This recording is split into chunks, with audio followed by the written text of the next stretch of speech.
చిన్న ఇంజెక్షన్ ద్వారా మోకాలు మరియు నడుము నొప్పులకు దీర్ఘకాలిక పరిష్కారం. డాక్టర్ ప్రకాష్ గుడిపూడి. సంప్రదించండి. Allied's pain and pain management centre, Hyderabad. ఇవాళ తెలంగాణ రాష్ట్ర ప్రభుత్వం వాళ్ళు ఎన్నికైన తర్వాత మొదటిసారి పెట్టినటువంటి బడ్జెట్ని వినడం జరిగింది. ఇప్పటివరకు జనరల్గా ఓట్ ఆన్ అకౌంట్ బడ్జెట్లో పూర్తి స్థాయి కేటాయింపులు ఉండకపోయినప్పటికీ కొత్త ప్రభుత్వం కాబట్టి సంపూర్ణంగా వారి యొక్క విధి విధానాలను రేపు ఫ్యూచర్లో రాష్ట్రంలో ఈ వచ్చే 5 సంవత్సరాల కోసం మరి ఎటువంటి కార్యాచరణ చేపడతారు, ఈ ప్రభుత్వం యొక్క ఓవరాల్ దృక్పథం ఏంటి అని తెలిసేటటువంటి బడ్జెట్ కాబట్టి మేము చాలా ఆశించినాం.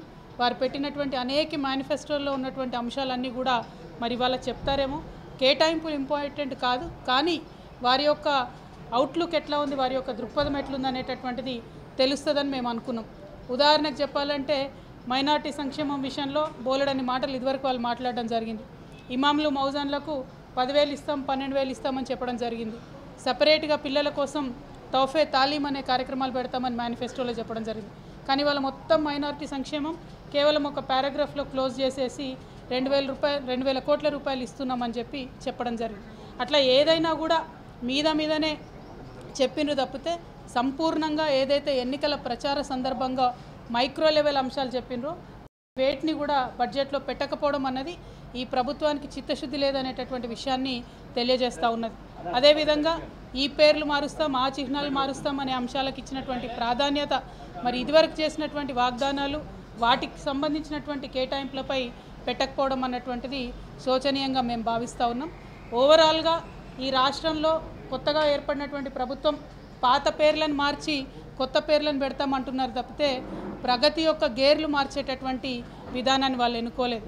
అంటే it is just a name changing government, not a game changing government అని ఈ బడ్జెట్ చూస్తుంటే అర్థమవుతూ ఉన్నది.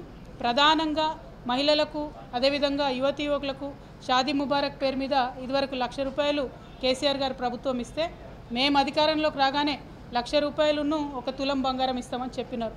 అది ఆన్ గోయింగ్ ప్రోగ్రామ్. ఎంతమంది ఏంది అన్నది ఎస్టిమేషన్ ఉంటుంది, కానీ దాన్ని కనీసం మెన్షన్ చేయలేదు. అట్లానే షాదీ ముబారక్ 1,60,000 ఇస్తారని చెప్పారు, కనీసం అది మెన్షన్ చేయలేదు.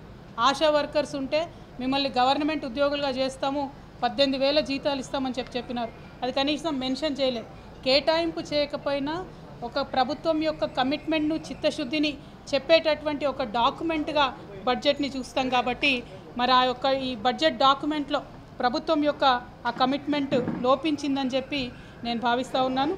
అదేవిధంగా అనేక వర్గాలకు సంబంధించినటువంటి సంక్షేమానికి సంబంధించి కూడా సంపూర్ణమైనటువంటి అంశాలను చర్చించకుండా ఎంతసేపు పోయిన ప్రభుత్వాలను విమర్శించడానికే ఈ బడ్జెట్ పరిమితం అవ్వడం అన్నది ప్రజలందరూ కూడా గమనించినారని చెప్పి నేను భావిస్తూ ఉన్నాను. మరిన్ని వీడియోస్ కోసం ఛానల్ ని సబ్స్క్రైబ్ చేయండి, లేటెస్ట్ అప్డేట్స్ కోసం వాట్సాప్ ఛానల్ ని ఫాలో చేయండి, అండ్ లింక్ డిస్క్రిప్షన్ లో ఉంది.